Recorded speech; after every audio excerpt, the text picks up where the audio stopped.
This is a story about you and me.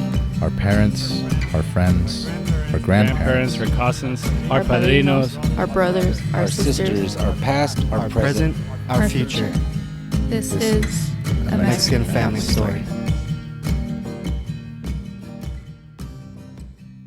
America, for all its grand proclamations about liberty and justice, has a dark side. One it doesn't always like to talk about. Scratch the surface, and you'll find stories that don't make it into the textbooks. Stories like what happened in 1931, when fear, xenophobia, and economic desperation collided to create a shameful chapter in American history. This was the era of the Great Depression. The stock market had crashed, banks had failed, and bread lines stretched longer than city blocks. Jobs were scarce, and nerves were raw. People needed someone to blame, a scapegoat for the poverty and desperation that had taken over their lives. Enter the Mexican community. At the time, Los Angeles, Detroit, Chicago, and other cities were home to vibrant Mexican-American neighborhoods. Many of these families had been in the U.S. for decades, work in the fields, railroads, and factories that power the country's economy. Others were more recent arrivals, drawn by the promise of opportunity during the roaring 1920s, when labor shortages made Mexican workers a welcome addition to the workforce. But by 1931, the welcome mat had been yanked out from under them. Politicians and newspapers whipped up hysteria, claiming Mexicans were taking jobs from real Americans. Never mind that these workers were often relegated to the backbreaking jobs no one else wanted, or that they had built lives, families, and communities in the U.S. Facts didn't matter. Fear did. What followed was a wave of illegal deportations that would leave scars across the Mexican-American community for generations. The government called it repatriation. But let's not sugarcoat it. This was forced removal, plain and simple. Over the course of the 1930s, an estimated 1.8 million people of Mexican descent were expelled from the United States. Here's the kicker. A significant portion of those deported were U.S. citizens, born and raised in the United States. The lines between Mexican and Mexican-American blurred in the frenzy, as officials rounded up anyone who looked or sounded like they didn't belong. Imagine it. Immigration agents showing up at your door, at your workplace, in the park where your kids are playing. No trial, no due process, just a one-way ticket to a country you might not even remember.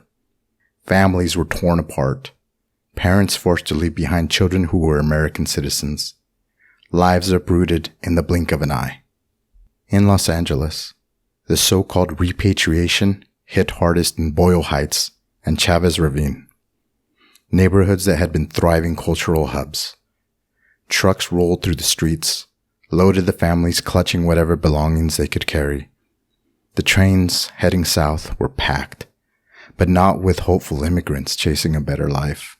These were people being sent away, stripped of their dignity, their rights, and their futures.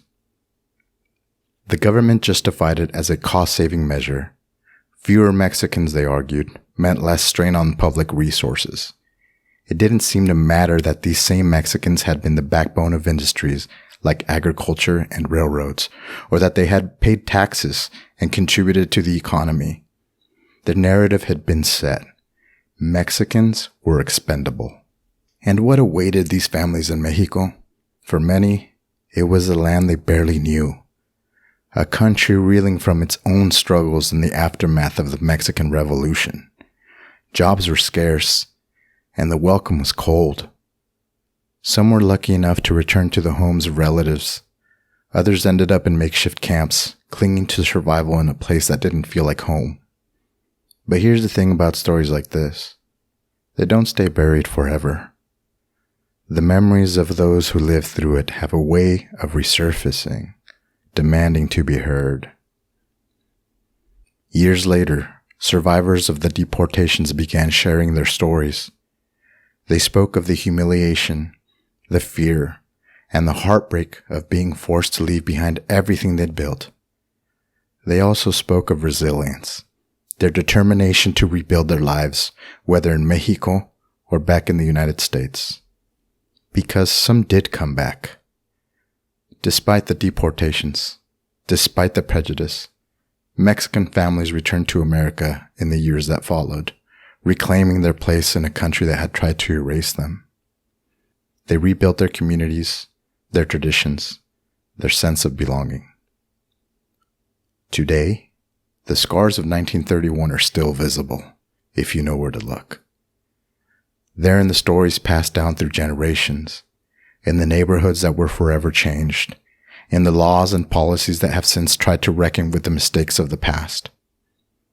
And maybe that's the lesson here, that history isn't just something that happens. It's something we carry with us, something that shapes the present as much as it shaped the past. Today, we even know that history repeats itself. So the next time you're in a place like Boyle Heights, walking past a mural that tells the story of Mexican-American resilience, or biting into a taco from a family that's been in the U.S. for generations, think about 1931. Think about the long train ride south, the families torn apart, and the quiet defiance of those who refused to disappear.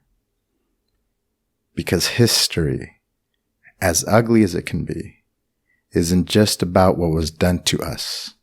It's about how we survived, how we fought back, and how we're still here, telling the stories that demand to be told.